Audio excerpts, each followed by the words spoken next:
Good evening. My name's Janice. I'm with the Lake Whitney Chamber of Commerce, and we are doing our Power of Hills podcast today. Today we have Cindy Hillberry from the Accounting Experts, and we have Jay Caldwell from Gladiator Farms. Cindy, can you tell us a little bit about yourself? Good evening, everybody. My name is Cindy Hillberry. My office is the Accounting Experts. Downtown, catty corner from the Church of Christ and across the street from First Bank and Trust. I've been a CPA since 1987, I think. Only branched back out into public accounting about 3 years ago. And so I just take care of what everybody needs bookkeeping and tax-wise. Okay, thank you. Jay?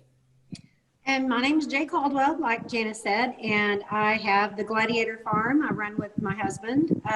We moved here from Mansfield, and I've been in the fitness since I was 18 years old.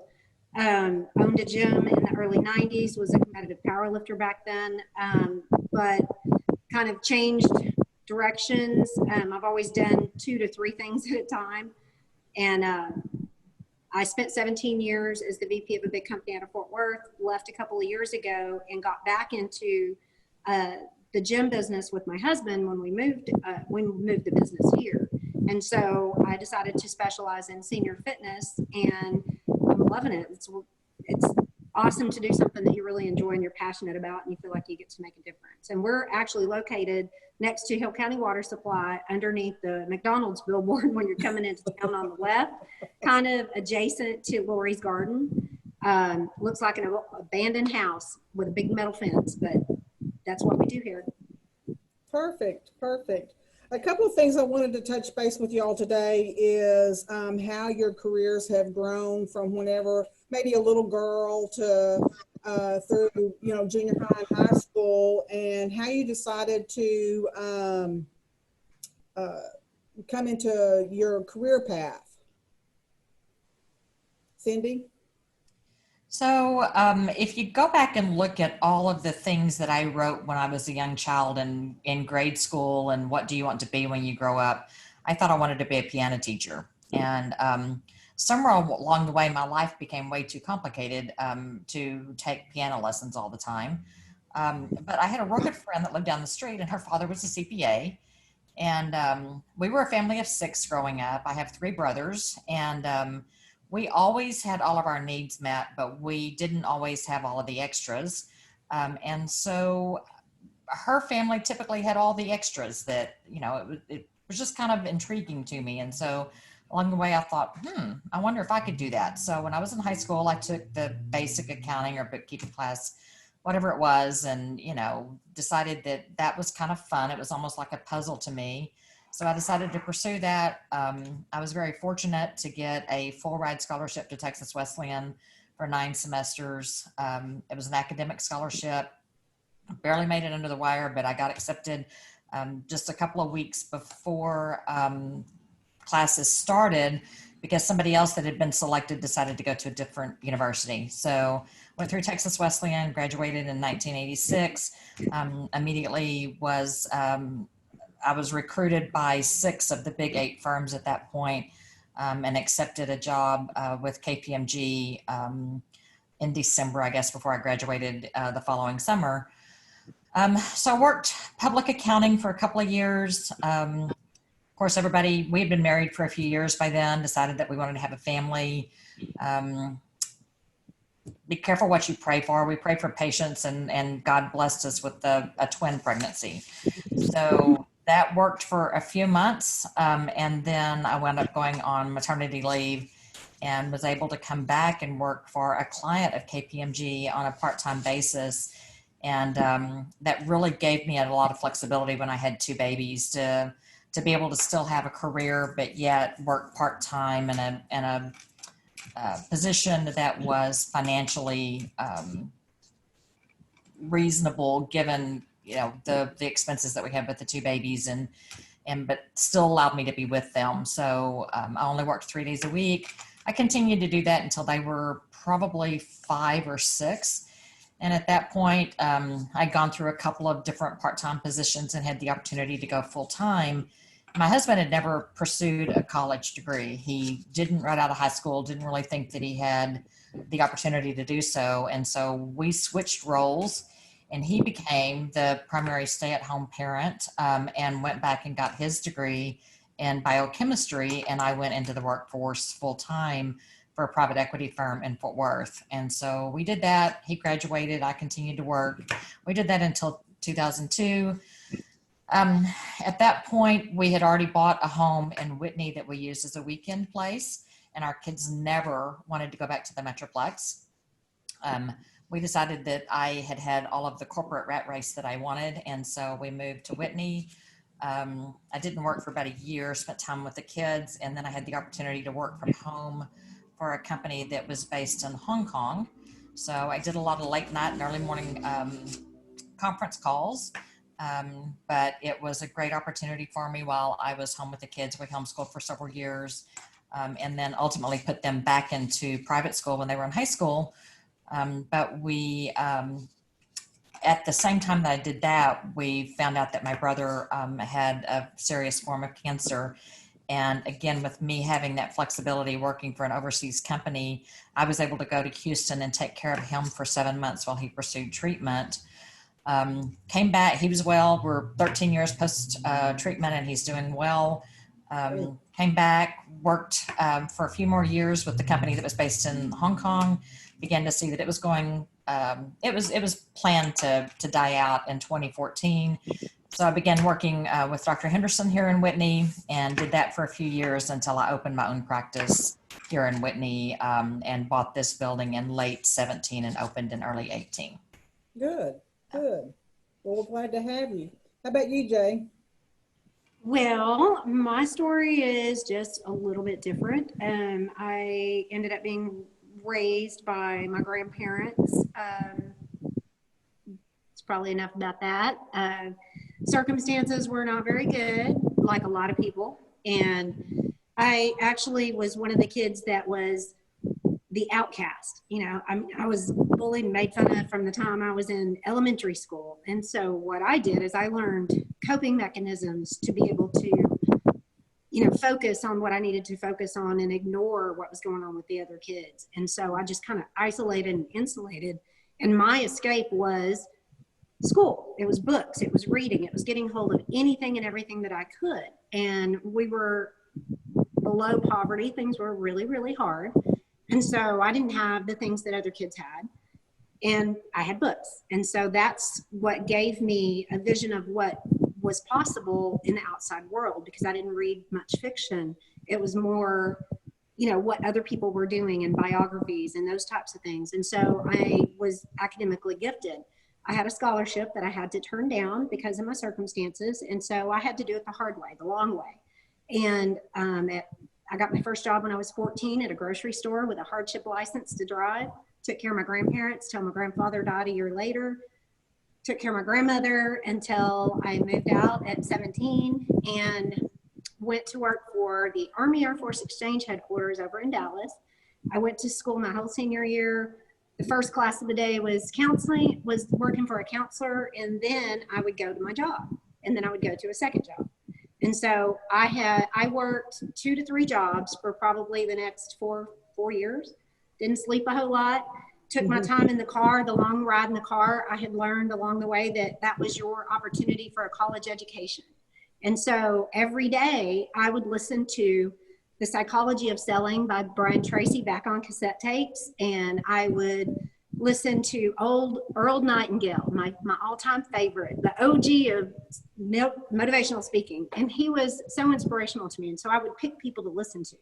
And so I saw what was possible beyond what my circumstances were. And so I just chose to work really hard. So the next job I had was with a company called Burnett Staffing. And I decided that I was really good with graphic art. So I saved up with my first, I'd been there about 6 months. I told him what my goal was, and he helped me by allowing me to design their logo, which went on billboards that's still there. So I saved for probably 3-4 months to get a computer to teach myself graphic art software. And I started my own business out of my house. I replaced my income from that job in a year, worked 7 years out of my house doing everything from menus and calendars for, you know, restaurants and bars. And I would barter with Quick Copies and Kinko's. I would do their custom artwork, overflow, and then they would let me use their equipment. So I learned how to use printing presses and all kinds of machines. So that was an opportunity for me to learn. And I had built a 7-figure income right out of my house, being able to stay home with my daughters. I have 2 daughters. And so I worked. The problem was I didn't know how to say no. And I under-promised and over-delivered. So that meant I would stay up till 3, 4 o'clock in the morning trying to design things and make them perfect. And finally, I burned myself out, and I wasn't spending time with my kids because they were there, I was there, but I wasn't there. So I decided it was time to take it out of the house. I shut that down, got offered a position selling mobile homes back before women were really in that industry. And so as some of the guys would sit around smoking cigarettes, judging people, I would take every person, love them up, find out what they wanted, learn everything about the mobile home industry. So I did that for 5 years, spent 5 years top, or 6 years, was 5 years top 10 in the nation with Palm Harbor Homes, and then had a gentleman come and recruit me from that position to take a position to help him build his company, which I did for 17 years. We started with 4 people, and the only way that I got there was busting my butt. It was hard work. It was going above and beyond, doing more than what was asked, learning more than what was asked of me. I learned how to do due diligence and real estate transactions and deal with legal and TWC issues. And so you can do whatever you want to do if you're willing to work. And the problem that I always saw growing up is people around me, you know, the 80-20 Pareto principle applied. It was 20% of the people do 80% of the work. 20% of the people make 80% of the money. And now it's more like 90-10. There are a lot of lazy people. They want everything, but they don't want to work for it. Mm-hmm. And so I was there 17 years. When I left, there were about 100 people just on my side of the company. We did multifamily. So we dealt with apartment complexes, picked the worst property in the worst area so that we could show them something different and help rebuild a community. So it was an awesome opportunity. So everything is just kind of, I've been led to each thing, and I've never actually pursued it. It's just opened doors and being willing to walk through those doors and not being afraid of taking on a new challenge. And so, you know, I was making a good living 2 years ago. We had moved out here to our property in Whitney. We bought 5 years ago, built a little tiny house, sold our house in Mansfield. We've lived in 392 square feet and been happy as we can be for the last 3 years. And it's been awesome. I love Whitney. The people are great. And when I decided to go ahead and go back into fitness and get all my certifications again and specialize, and then specializing in seniors, I have seen just some amazing things happen with people. And I would rather do that and be happy and not make the money that I made dealing with that rat race and the high blood pressure and the traffic. And I love it here. I'm happy. So good. Here we are. Good. Well, we're glad you're here. Oh, and my daughters are 35 and 31 and 4 grandkids. So 4 grands. So as y'all were, I guess struggling is the word, maybe not, with your work, life responsibilities, how did y'all find time to balance all that and to still find time for yourselves? Cindy, you want that first? You know, I would say, and for me, and I think Jay's probably a lot the same, I probably have always put myself behind everybody else, and taking care of myself, even now, is not the priority that it should be. And Jay knows this of me as well, from the amount of time that I should be working out with her when I'm not.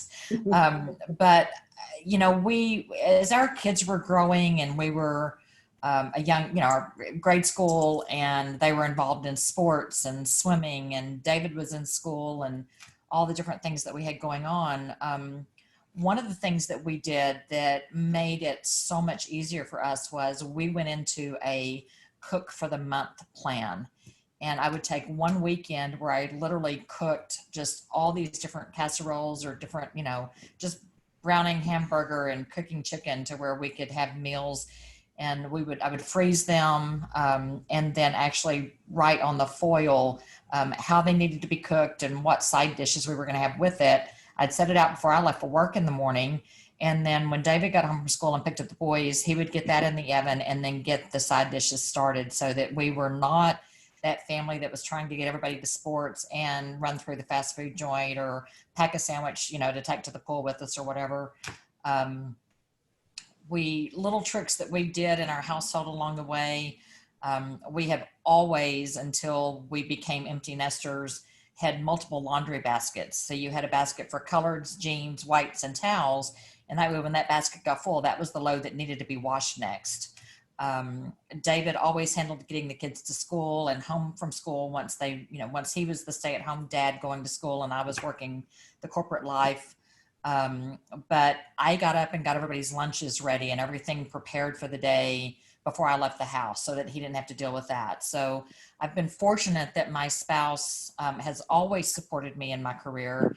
We've always been able to work together in managing the responsibility of our children.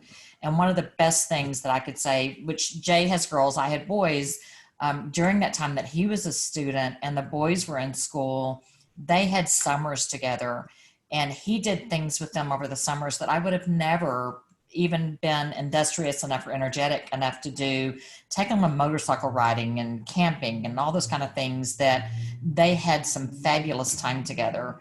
And, you just have to do whatever it takes, but we always put our kids first. Mm-hmm. We have such a short time with them and it goes by before you know it. And so, I think as driven career women, we just have a tendency to try to take care of everybody else, and we let ourselves fall. For me personally, physically, when I get to the end where I've pushed myself too far, my body makes me stop. And other than that, I know I need to do it different, but that's the reality. And you know what? I'm also, what I didn't mention is I'm also a professional life and business coach. And in coaching, especially women, that is the number one problem. Is we're mothers, we're employees, employers, we're caregivers to more than just children. We have spouses or significant others.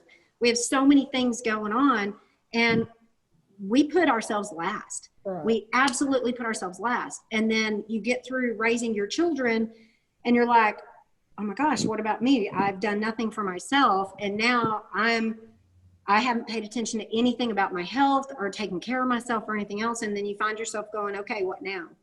What's the next phase of my life, especially with empty nesters, because it's hard.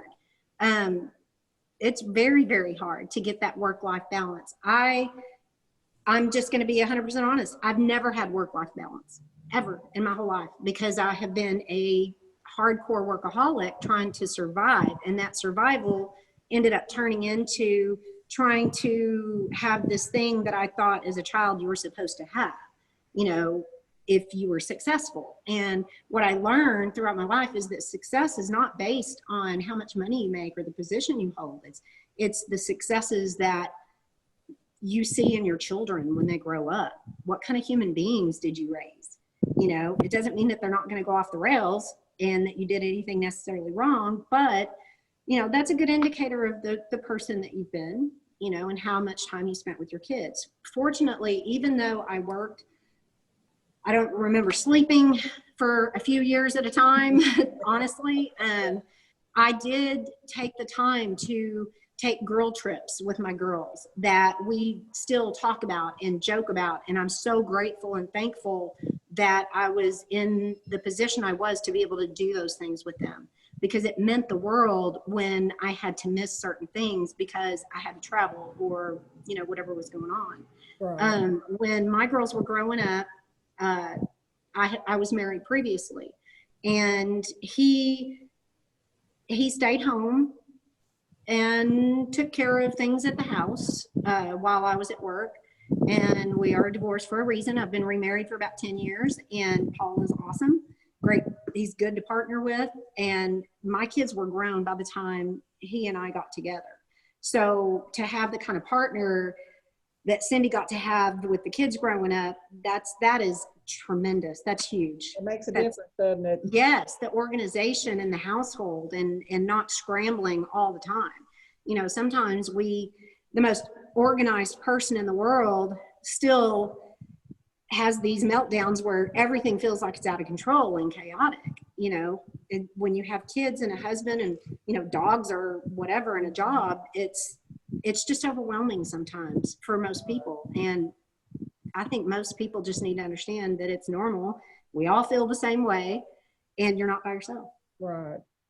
Exactly. I don't know if that even answered the question. I just kind of went off on my own little thing there. So. Well, it was interesting. Yes, it's always good to know how other women and moms adjust to different things that are going on in their lives, and the challenges you face, because they're everywhere every time you turn around. Oh yeah. But then COVID hit and shut our business down for 3-4 months. Exactly. But when you have a good partner, you know, in your spouse, there's support there, and that's a great thing, because I would hate to think that I'd have to go through this by myself.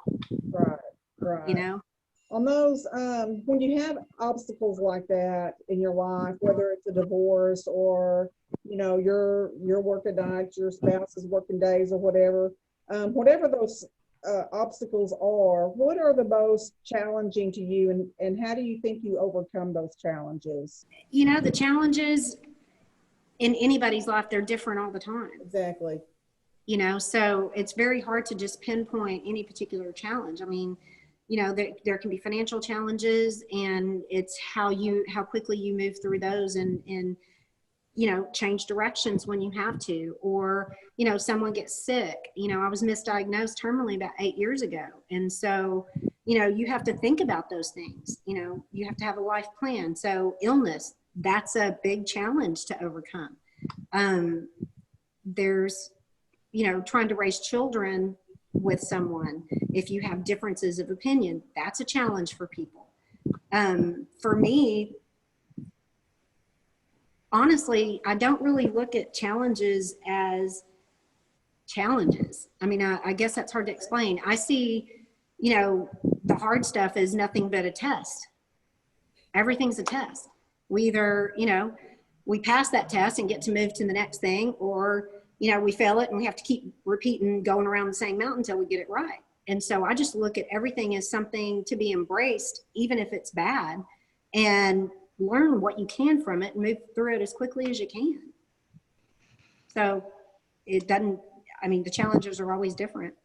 Wake up tomorrow and it's going to be something different. Exactly. I would say, you know, probably throughout my career, the number of days that I have come into my office and actually accomplished the things for that day that I thought I was going to accomplish have been minimal. Most of my career path has been put out the biggest fire first. And it's that way most of the time, you know, not only in our professional life, but in our home life as well. And that you don't know what it's going to be. Is it going to be that we've got to get to the grocery store today, or that you get a call from the kids at school and you got to go get them? You know, even listening as Jay and I are sharing this time with you guys together, you know, we have a very different background, but yet I think we both have gotten to the same point. Mm-hmm. We did raise our families. We did pursue our careers. We did become successful in our own individual industries. But I think along the way, one of the things that I learned that's the most important is we were all put here to impact each other. It's not about being successful or what you have materially. Mm-hmm. If we go through this life without ever reaching out and touching the people that we encounter and helping them in whatever capacity we have, then we failed at our purpose for being here. And I think probably as I've matured, that's one of the things that I've begun to really embrace and understand, is that there's so much more to this life than what's in the bank account or what piece of paper is in front of you or what challenge it is for the day. And frequently I tell people, if whatever the situation is that you're facing today and you're trying to decide whether or not that needs to be your priority for today, if it's something that you're going to remember 6 months from now or 3 years from now, that you either were or were not at that event or that whatever it is, then that's important enough to make it count. If you're going to go 2 weeks down the road and you don't even remember that that thing happened on that day, then it doesn't necessarily need to be the priority in your life. The same thing as you're struggling with your kids or your spouse or your coworkers. If whatever you're struggling or disagreeing about is something that in 3 weeks you're not even going to remember and it's not going to be important, then let it go, because we really have to pick our battles and we have to make those things that are going to be important. And, you know, when you're choosing whether or not you have time to go to your kid's basketball practice, he's going to know if you were there or not. Mhm. And that's going to be remembered in 6 years and 10 years. But whether or not you stayed and completed a report or, you know, whatever it was that you thought was important that day is not going to be remembered in 6 years or 10 years. I agree with that 100%. And that when you come to, you know, the biggest regret, that is my biggest regret, the things that I missed. Even though I would try to make up for it, you can never really make up for everything, you know, and those things are important. So I agree 100%. And I always tell people that. Sometimes the best title we carry is the title of mom. Oh yeah. It's a hard title because kids don't come with a handbook. It is. So when you overcome your obstacles and kind of get maybe your priorities straight and you start developing your habits in your business, what are some of the habits that you put into your daily life, whether it's a mom, a business owner, your coach, accounting? What are some of the habits you put in place every day that makes your day better, your business better, your spouse better, your children better, or whatever case that may be? You want to go, Cindy? Yeah, I guess 2 thoughts on that. And this is something that I've expressed again over time to other individuals. Every person that comes through my door, just for example, if it's a male, that person is somebody's father, brother, husband, uncle, son, something. And he deserves to be treated by me and my staff the same way that I would want my brother, father, husband, son to be treated when they went into a business. So that's one of the things that I always, everybody deserves a fair opportunity in your first meeting with them. And I have some of the most amazing clients. Whitney in Hill County has some of the most amazing people. I think one of the things that I feel like I've learned through COVID especially is this community takes care of each other. And on some of my worst days where I was just overwhelmed, you know, somebody would walk through the door with something as simple as a cookie or a cupcake, or, you know, I'd get a thank you note in the mail from somebody that I had made a difference in their life some way. It's the little successes along the way that just made all of that work. And then I had another thought on that, and now it's evaporated. That happens too. Oh yeah. Yeah. But anyway, Jay, you want to take it? And if I think about it, if I remember, we'll come back to it. Well, now I forgot the question. Habits. That's, what have we done that are habits in our life? Habits. well, a good habit would be to remember a question that was just asked. Like for me, daily habits, especially when I was running a big organization, because you know that's a lot. And so first off is first thing in the morning, getting up early enough to be able to have some quiet time to meditate and plan your day. When you don't plan your day, then you feel like you're wandering around in chaos. and you're triage managing things. It's like Cindy said, the first thing that comes to you is the most important thing. And if you don't take time to stop and outline the most important things and prioritize them, and then try to get those things done first, it's called, eating your biggest frog. Take care of the thing that needs to be really taken care of first, and then take care of the other things. So planning, meditation, physical health, physical fitness. That's another thing. And taking minimum 30 minutes to do something that involves movement, whether it's even if it's just stretching when you're meditating. And then something for my brain, reading something that improves my brain somehow, some way, learning something new. It doesn't necessarily have to be work related. It could be some new hobby. Those keep the mind young, and those help you to absorb other information. So those are some habits, first thing in the morning habits to just get out of the way.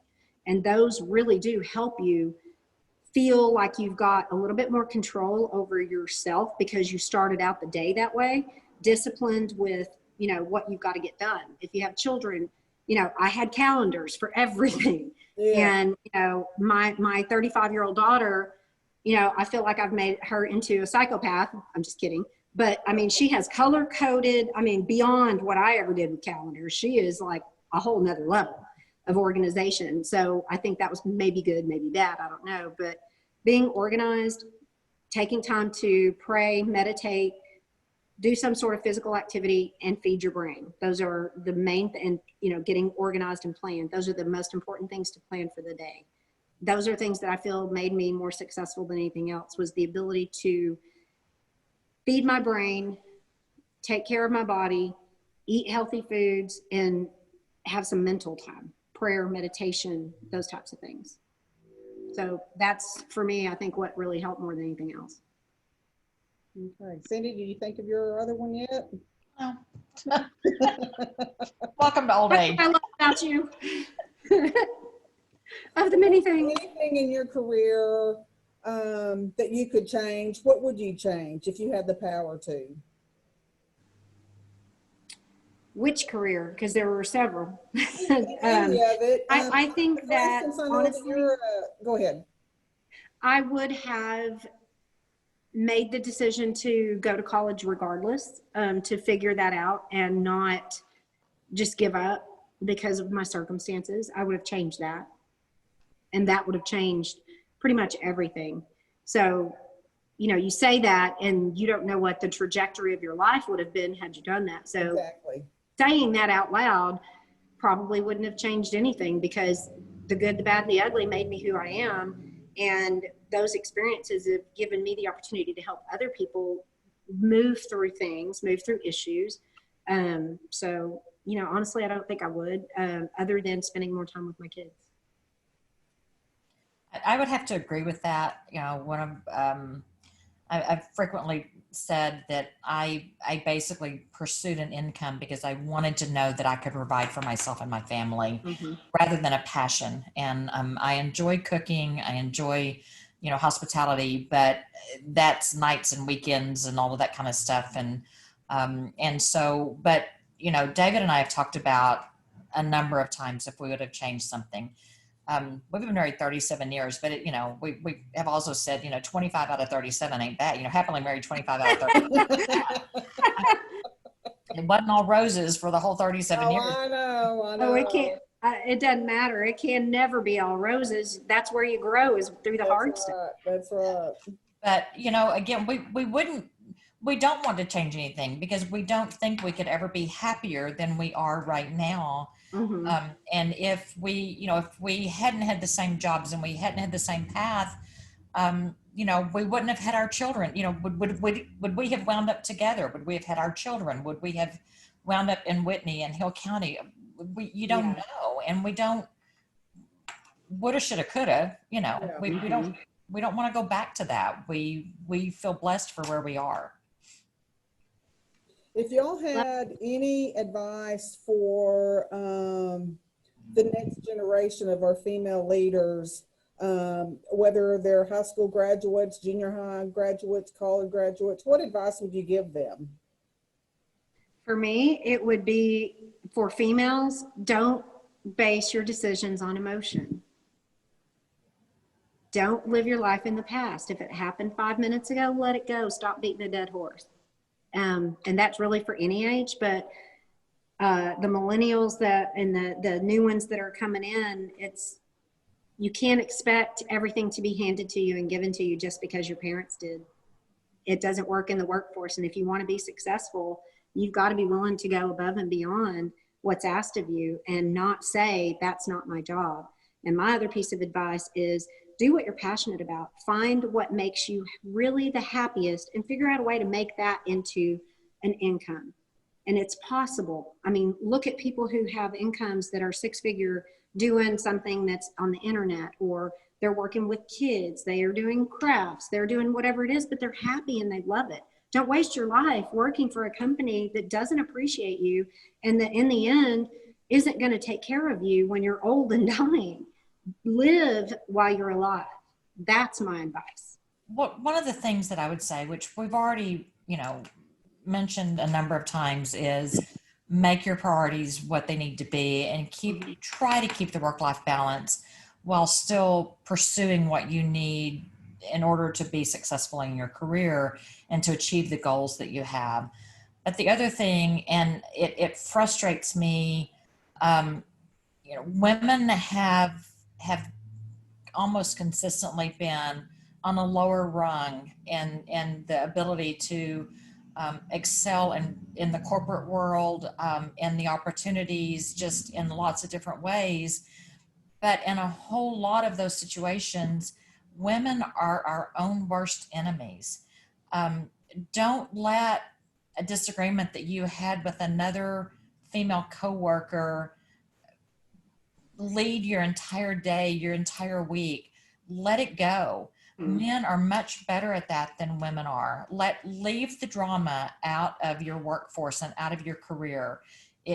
We all want to be friends and we all want to have that attachment, but you have to separate that, and it has to be your professional environment, your career environment, and not let yourself be pulled down into the drama that so many times we as women create among ourselves. I agree with that. Yeah. Sometimes I think we're our own worst enemies. Absolutely. Oh, yeah. We're absolutely our worst. We're more critical of ourselves than anyone else could ever be. We beat ourselves up over things that we really shouldn't. Mm-hmm. And I mean, no one could ever live up to the expectation we set for ourselves. And then we beat ourselves up when we don't meet that expectation that's unrealistic in the first place. So, yeah, love it, Cindy. Yeah. Well, that's all the questions I have for y'all tonight. I just wanted to let y'all know that both of y'all have touched my lives, and I appreciate both of y'all and your hearts of gold. And thank y'all for being with us tonight. Well, thank you, Janice, and thank you for everything that you guys do at the Chamber. I mean, you really work hard. I mean, you're everywhere all the time. So work-life balance, back at you. Thank you. Thank you guys both so much. This has been a very nice chat that we've had together. Yeah, it's way different than me, being mean to you in the gym. And we pay you to torture us. That's the funny thing. And I do try to give you your money's worth too. Right.